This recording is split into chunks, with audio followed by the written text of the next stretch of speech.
Dans cette vidéo, nous allons découvrir un nouvel outil qui s'intitule la cuisinière. C'est un outil qui a été développé par Canopé. Donc, il est utilisé dans cette vidéo dans le cadre d'une classe inversée avec une animation réalisée sur Prezi et cela concerne les fibres optiques.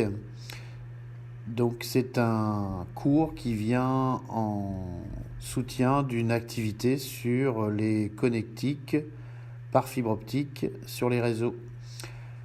Donc nous voyons à l'écran actuellement ce qui est mis à disposition sur le site de la microtechnique, c'est-à-dire un cours avec Prezi, qui a été réalisé avec Prezi et qui permet d'avoir un affichage interactif intéressant. Donc là nous voyons quelles sont les connaissances qui vont être traitées pendant l'activité. Nous voyons maintenant le cours qui est mis à disposition. L'objectif étant que l'élève assimile le cours et puisse répondre à un questionnaire qui est un QCM qui est fait sur la nouvelle application La Cuisinière. Donc en soutien sur cette activité et sur cette classe inversée, je procède toujours de la même façon, c'est-à-dire que j'intègre une petite vidéo qui permet de présenter de façon plus concrète le cours.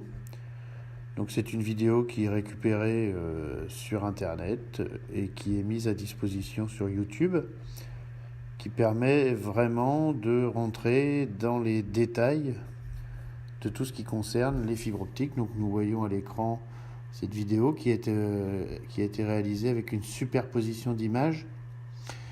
Donc une fois que l'élève a pris connaissance du cours et qu'il a lu la vidéo, il va se rendre sur le QCM, sur le site La Cuisinière. Donc c'est un outil institutionnel puisqu'il est développé, je le disais il y a quelques minutes, par Canopé. Donc là maintenant nous allons aller sur le site et voir un petit peu comment on procède pour pouvoir mettre en œuvre ces QCM. Donc dans un premier temps, comme pour tout site, il est nécessaire de créer un compte. Donc je vais me connecter sur le compte professeur qui permet d'éditer le QCM. Donc le QCM s'intitule les fibres optiques. Vous avez donc les moyens de vérifier la date de création, la date de modification et vous avez tout un petit ensemble d'outils qui permet de modifier, de pouvoir diffuser, etc. Donc là on est sur la conception en elle-même de l'outil. Alors c'est un outil qui permet de faire du QCM avec différentes possibilités. Donc là vous avez un petit mode information qui vous permet de donner des détails sur chaque icône. Donc on peut faire du texte, du son, de la photo, du dessin, on peut associer des formules mathématiques, de la vidéo, des textes à trous, QCM et de l'association. Éventuellement des séparations, soit simples, soit numérotées, pour donner un peu de clarté au QCM. Donc là, on voit un petit peu tout mon questionnement qui est diffusé sous différentes formes. On peut, vous voyez, comme on le voit à l'instant, insérer de l'image. Donc photo, vidéo, je le disais tout à l'heure. On peut coefficienter, donc là on le voit, les différentes questions, ça va de 0,5 à 4. Donc on obtiendra à l'issue du QCM une notation en pourcentage. Ce ne sera pas une note par contre, ça sera un pourcentage qu'il faudra transformer en note. Là on voit tout ce qui est association. Donc on écrit différentes phrases ou différentes choses. On peut associer des images, du texte, ce que l'on veut. On peut revenir sur l'arborescence de gauche sur les différentes questions pour les retoucher. Donc une fois que le QCM est fait, on va pouvoir le diffuser. Donc là on voit qu'il a été créé le 28 novembre, modifié le 30. Donc là pour la diffusion, on dispose d'un élément qui nous permet de mettre le titre, la date butoir de la rédaction du QCM. Donc ce qui est intéressant, c'est qu'on peut lancer un QCM et puis réceptionner les copies à la date prévue. Donc là on va créer la diffusion, un nombre de copies, on peut mettre un nombre de copies maximum. En fait on peut configurer plein de choses intéressantes. Donc là, après, on a une autre partie qui s'appelle diffusion aux élèves, en bas à droite. Donc là, on voit que le QCM a été diffusé et qu'il est à rendre le jeudi 6 décembre à 8h du matin, ou plus tard. Donc là, pour l'instant, aucune copie n'a été reçue. Donc on verra qu'on peut distribuer aussi une correction. On peut aller voir les résultats de la classe. On peut voir les résultats par élève. Donc on retrouve un petit peu les caractéristiques de l'interface socrative. Ça ressemble étrangement. Donc, sauf que là, c'est institutionnel. Donc en termes d'usage, on est plus en respect des protections des données. Donc là, je vais revenir au QCM en lui-même. Donc si on veut diffuser, donc on a un code de diffusion. Donc l'élève a juste à se rendre, il n'y a pas d'application, on se rend juste sur le compte La Cuisinière et sur l'interface, on dispose d'un code pour pouvoir accéder ou d'un QR code, c'est ce que l'on voyait à l'instant, auquel cas on est directement identifié sur le QCM. Donc là, j'ai copié-collé le lien, parce qu'on peut aussi diffuser le lien, et on voit qu'on arrive directement sur le QCM. Donc le QR code, c'est ce qui a été intégré justement dans le prési que l'on voyait initialement dans la présentation de la classe inversée.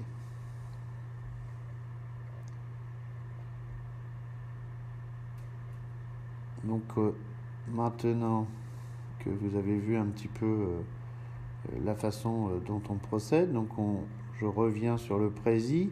Donc comme vous pouviez le constater, l'élève dispose soit du lien directement avec le code du QCM, soit un QR code qui permet de venir directement sur le QCM concerné. Donc là, je viens de flasher, ou du moins je vais flasher avec mon téléphone que vous voyez à l'écran le QCM, pour que vous voyez comment le QCM apparaît sur un smartphone. Alors c'est la même chose sur une tablette. Donc là, je flash le code. Voilà, c'est chose faite. Une fois que le QR code a été flashé, on accepte le lien. Donc là, comme on a flashé le code, on arrive directement sur le QCM. La première étape consiste à mettre son nom, donc l'élève doit mettre son nom et puis répondre au questionnaire. Donc là, je vais répondre au questionnaire en donnant quelques fausses réponses de façon à ce que vous puissiez voir comment on interprète après les résultats.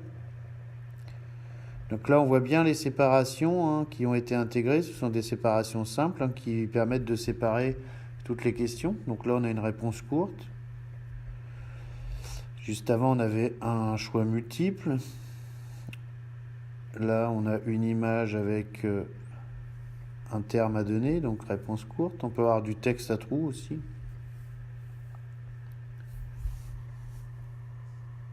Donc là, on est toujours sur de la réponse multiple.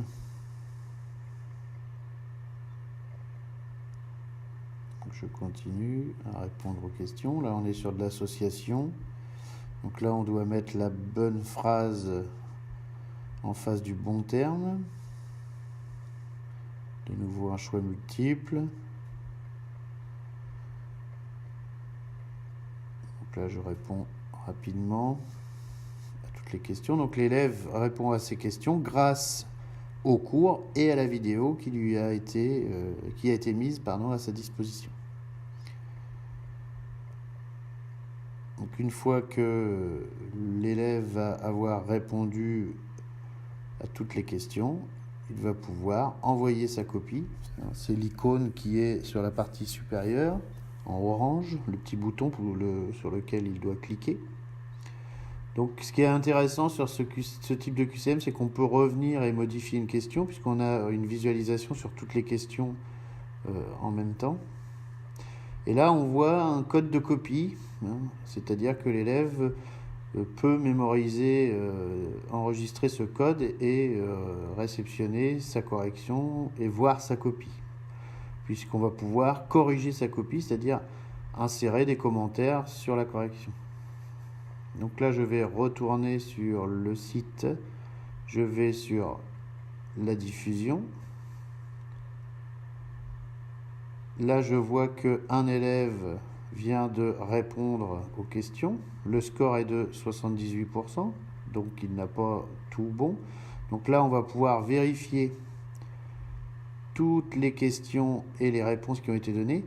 Et ce qui est intéressant sur cette interface, c'est que l'on peut donner quelques points. Là, par exemple, il a 0, mais on peut estimer dans le cadre de certaines réponses que la réponse n'est pas complètement fausse. Donc dans ce cas-là, on peut forcer la main. Alors ça, c'est nouveau parce que ça se fait rarement dans les QCM.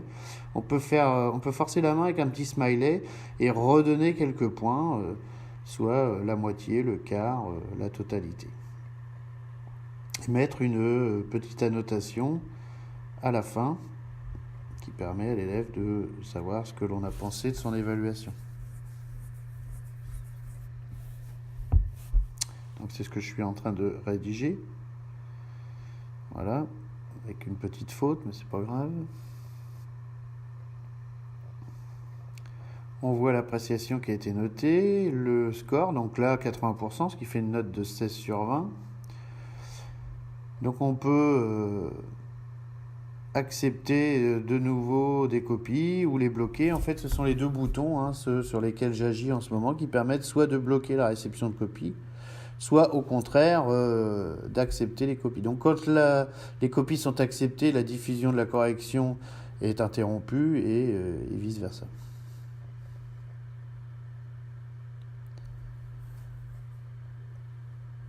Donc une fois qu'on a on peut analyser tous les résultats des élèves. Donc on voit sur chaque question, donc là il n'y a qu'un élève, donc forcément ça limite un peu la lecture, mais on pourra ensuite vérifier pour tous les élèves ou élève par élève les résultats.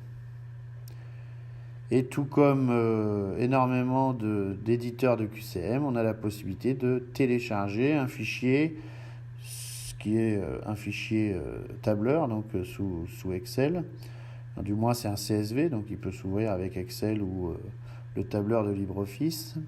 Et là on va pouvoir analyser concrètement, garder une trace et puis éventuellement l'exploiter dans une base de données d'acquisition de connaissances, de compétences et de savoir-faire. Il suffit d'avoir ensuite la bonne interface, donc c'est le cas de du logiciel Innoveduc qui interprète complètement ce type d'information. Donc voilà le logiciel, la cuisinière, donc je ne sais pas qui a donné le nom, mais c'est assez drôle. C'est donc un outil institutionnel développé par Canopé, donc qui permet de faire de la classe inversée ou toute autre activité sur des QCM. Voilà, bonne utilisation.